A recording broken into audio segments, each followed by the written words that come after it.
সময় পাল্টেছে, তাই আগেকার দিনের মতো বিয়ে শুধু ঘটকের মাধ্যমে আটকে নেই।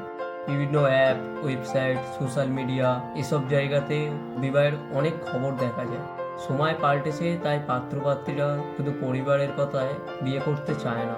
বর্তমানে সকল পাত্রপাত্রী বিয়ের আগে তার ভবিষ্যতের সঙ্গী কেমন হবে তা যাচাই করে নিতে চায়, যাতে ডিভোর্স সম্পর্কের জটিলতা এড়িয়ে একটা সুন্দর সম্পর্ক টিকে থাকে। এক কথায় তারা পার্টনারের কম্প্যাটিবিলিটি দেখে নিতে চায়, যেখানে পাত্রপাত্রীরা আগে কথা বলে নিতে চায় তাদের ভবিষ্যৎ সঙ্গীর সঙ্গে।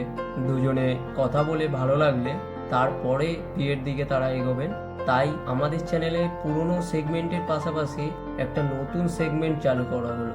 আমাদের নতুন সেগমেন্টের ভিডিওগুলি দেখতে চ্যানেলটি এক্ষুনি সাবস্ক্রাইব করুন ও কমেন্ট করে জানান আপনারা কি চান। যদি এই ভিডিওতে 500 লাইক ও 500 কমেন্ট হয়, খুব তাড়াতাড়ি নতুন সেগমেন্টের ভিডিও আপলোড করা হবে। ধন্যবাদ।